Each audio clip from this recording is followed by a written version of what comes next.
அகிலம் நியூஸ் நேயர்களுக்கு வணக்கம். இன்று இரவு நேர பிரதான செய்திகள். முதலில் தலைப்புச் செய்திகள்.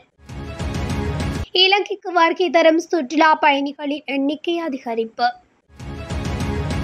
மின்சார சபை ஊழியர்களின் உரிமை சலுகைகள் குறித்து விசேட கவனம். செம்மணி சித்துப்பாத்தி மனித புதைகுழி அகழ்வு பணிகள் தற்காலிகமாக நிறுத்தம். ரகசிய தகவலின் அடிப்படையில் வசமாக சிக்கிய நபர்.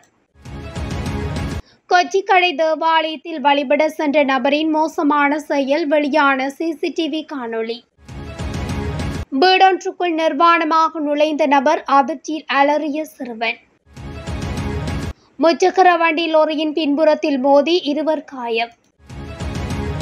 யாழில் காதலனுடன் மாயமான 13 வயது சிறுமி, விடுதி உரிமையாளரின் மோசமான செயல். சிங்கமலை ஆற்றிலிருந்து நீரை பெறுவது தற்காலிகமாக நிறுத்தம். தொடர்பென விரிவான செய்திகள்.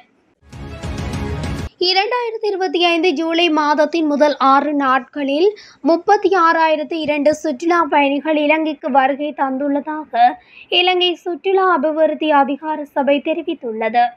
இதன்படி இந்த ஆண்டு இதுவரை இலங்கைக்கு வருகை தந்த மொத்த சுற்றுலா பயணிகளின் எண்ணிக்கை 12,04,046 உயர்ந்துள்ளது.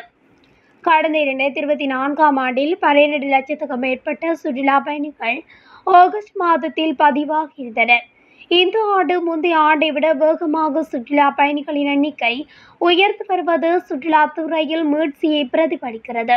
ஜூலை மாதத்தின் முதல் 6 நாட்களில் அதிக எண்ணிக்கையிலான சுற்றுலா பயணிகள் இந்தியாவிலிருந்து வருகை தந்துள்ளனர்.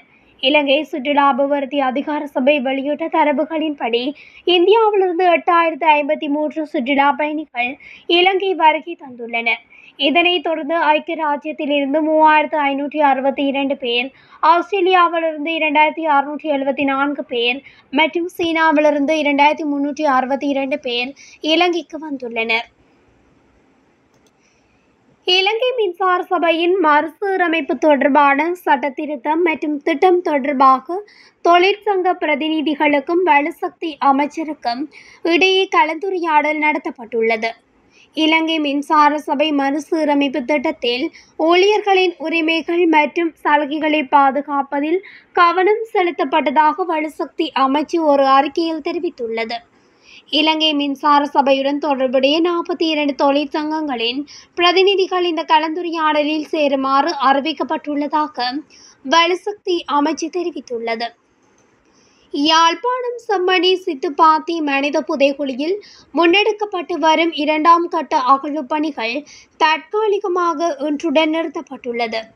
அத்துடன் குறித்த அகழ்வு பணிகள் மீண்டும் எதிர்வரும் 21ஆம் தேதி ஆரம்பிப்பதற்கு உத்தேசிக்கப்பட்டுள்ளது.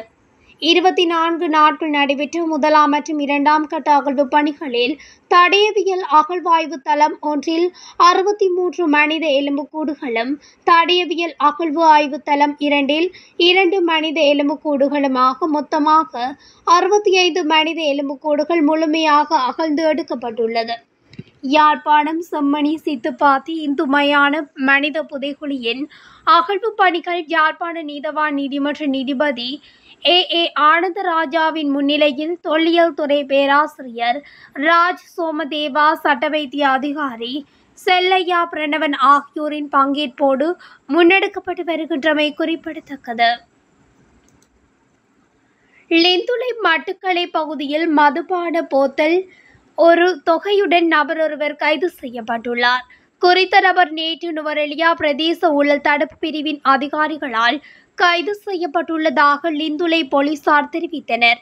போயாட் தினத்தில் சட்டவிரோதமான முறையில் அதிக விலைக்கு விற்பனை செய்வதற்காக வைத்திருந்த மதுபான போத்தல்களே இவ்வாறு மீட்கப்பட்டுள்ளன. போலீசாருக்கு கிடைத்த ரகசிய தகவல் ஒன்றினை அடுத்தே குறித்த நபர் கைது செய்யப்பட்டுள்ளார். சந்தேக நபரிடமிருந்து 30 முழு போத்தல்களும் 96 ராப் மதுபான போத்தல்களும் மீட்கப்பட்டுள்ளன. மதுபான போத்தல்களுடன் சந்தேக நபரை நுவரெலியா நீதவான் முன்னிலையில் முன்னிலைப்படுத்துவதற்கான நடவடிக்கைகளை மேற்கொண்டுள்ளதாக போலீசார் மேலும் தெரிவித்துள்ளனர். கொழும்பு கொச்சிக்கடை புனித அந்தோணியார் தேவாலயத்தில் பெறுமதிமிக்க மடிக்கணினிகள் மற்றும் தொலைபேசி உள்ளிட்ட பொருட்களை நபரொருவர் திருடிச் சென்றுள்ளார். நேற்றைய தினம் மதியம் இந்த சம்பவம் இடம்பெற்றுள்ளது. தேவாலயத்தில் வழிபடுவதற்கு வருகை தந்த மற்றொரு நபரின் பெறுமதிமிக்க பொருட்களை இவ்வாறு திருடிச் செல்லப்பட்டுள்ளன. மேலும் சம்பவம் தொடர்பான சிசிடிவி காணொளி தற்போது வெளியாகியுள்ளது. இதன்போது 2 மடிக்கணினிகள், ஒரு மதர் போர்ட், பெறுமதிமிக்க ஒரு தொலைபேசி, கடவுச்சீட்டு, பிறப்புச் சான்றிதழ் உள்ளிட்ட முக்கிய ஆவணங்கள், பணப்பை உள்ளிட்டவை இவ்வாறு திருடிச் செல்லப்பட்டுள்ளன. ஆலயத்தில் வழிபாடுகளில் கலந்து கொள்பவர் போல வந்து சந்தேக நபரை இவ்வாறு பொருட்களை திருடிச் சென்றுள்ளார். குறித்த பொருட்களின் உரிமையாளர் தனது பையிலான இருக்கையில் வைத்துவிட்டு வழிபடுவதற்காக பலிபீடத்தை நோக்கி சென்றபோது இதனை அவதானித்த சந்தேக நபர் பொருட்களை திருடிச் சென்றுள்ளார். சிசிடிவி காணொளியின் துணையுடன் சந்தேக நபர் திருடிச் செல்கின்றமை அவதானிக்கப்பட்டுள்ளதுடன் சந்தேக நபரை அடையாளம் காண பொதுமக்களின் உதவியை பொருட்களின் உரிமையாளர் கோரி நிற்கின்றார். தனமல்வில போலீஸ் பிரிவுக்குட்பட்ட அலிட்கூட தச்சு பாடசாலைக்கு அருகிலுள்ள வாடகை வீடொன்றுக்குள் நிர்வாணமாக நுழைந்த ஒருவர் 19,000 ரூபாய் பணத்தை திருடிச் சென்றுள்ள சம்பவம் நேற்று முன்தினம் இடம்பெற்றுள்ளது. குறித்த வீட்டார் தங்கள் 2 குழந்தைகளுடன் வீட்டில் வசித்து வரும் நிலையில் சம்பவ தினத்தன்று இரவு உணவு சாப்பிட்டு இரவு 11 மணியளவில் தாய் படுக்கைக்கு சென்றுள்ளார். மறுநாள் அதிகாலை இளைய மகனுக்கு ஏற்பட தாகத்தை அடுத்து தண்ணீர் குடிப்பதற்காக சமையலறைக்கு சென்றபோது அடையாளம் தெரியாத ஒருவர் கையில் 2 கருப்பு பைகளுடன் நிர்வாணமாக இருப்பதைக் கண்டு சிறுவன் அலறியுள்ளார். சிறுவனின் அலறல் சத்தத்தை கேட்ட பெற்றோர் உடனடியாக வந்து வீடு முழுவதும் தேடி பார்த்த போதும் மர்ம நபரை கண்டுபிடிக்க முடியவில்லை எனவும் தெரிவித்துள்ளனர். பின்னர் வீட்டை சோதனையிட்டு பார்த்தபோது படுக்கையறைக்கு அடுத்த அலமாரியில் துணிகள் கலைந்து கிடப்பதை கண்டுள்ளதுடன் அதிலிருந்து 19,000 ரூபாய் பணமும் காணாமல் போயுள்ளமை தெரிய வந்துள்ளது. இந்நிலையில் திருட்டு சம்பவம் தொடர்பாக மேலதிக விசாரணைகளை தனமல்வில போலீசார் மேற்கொண்டு வருகின்றனர். கண்டி கேவாக்கெட்ட பிரதான வீதியில் தென்னே கும்புர பகுதியில் இடம்பெற்ற விபத்தில் 2 காயமடைந்துள்ளனர். கேவாக்கெட்ட பகுதியில் இருந்து கண்டி நோக்கி பயணித்த முச்சக்கர வண்டியொன்றை விபத்துக்குள்ளாகியுள்ளது. வீதியில் பயணித்த லோரியின் பின்புறத்தில் முச்சக்கர வண்டியொன்று மோதியதில் இந்த விபத்து இடம்பெற்றுள்ளது. முச்சக்கர வண்டியில் பயணித்த பெண்ணொருவரும் அதன் சாரதியுமே காயமடைந்துள்ளனர். காயமடைந்த 2 கண்டி தேசிய வைத்தியசாலையில் அனுமதிக்கப்பட்டுள்ளனர். இது தொடர்பில் கண்டி போலீசார் மேலதிக விசாரணைகளை மேற்கொண்டுள்ளனர். யாழ்ப்பாணத்தில் 11 வயது சிறுமியொருவரை விடுதியொன்றில் 17 நாட்கள் தடுத்து வைத்து துஷ்பிரயோகத்திற்குட்படுத்திய குற்றச்சாட்டில் இளைஞர் ஒருவர் கைது செய்யப்பட்டுள்ளார். வட்டுக்கோட்டை போலீஸ் பிரிவுக்குட்பட்ட பகுதியைச் சேர்ந்த குறித்த சிறுமியை காணவில்லை என சிறுமியின் பெற்றோர் போலீஸ் நிலையத்தில் முறைப்பாடு செய்திருந்தனர். முறைப்பாட்டின் பிரகாரம் போலீசார் விசாரணைகளை முன்னெடுத்து வந்த நிலையில் சிறுமி நல்லூர் பகுதியில் உள்ள தனியார் விடுதியொன்றில் இருந்து போலீசாரினால் மீட்கப்பட்டார். இதனையடுத்து போலீசாரின் ஆரம்பகட்ட விசாரணையில் குறித்த சிறுமியை இளைஞன் ஒருவர் காதலித்து வந்ததாகவும் அவரை சிறுமியை வீட்டில் இருந்து அழைத்து வந்து 17 நாட்கள் விடுதியொன்றில் தங்க வைத்திருந்தார் எனவும் தெரிய வந்துள்ளது. அதேவேளை விடுதியின் உரிமையாளரும் குறித்த சிறுமியுடன் தவறாக நடந்து கொண்டார் எனவும் விசாரணைகளில் தெரிய வந்துள்ளது. இந்நிலையில் சிறுமியின் காதலன் என கூறப்படும் இளைஞனை கைது செய்த போலீசார் இது தொடர்பான மேலதிக விசாரணைகளை முன்னெடுத்து வருகின்றனர் என்பதும் குறிப்பிடத்தக்கது.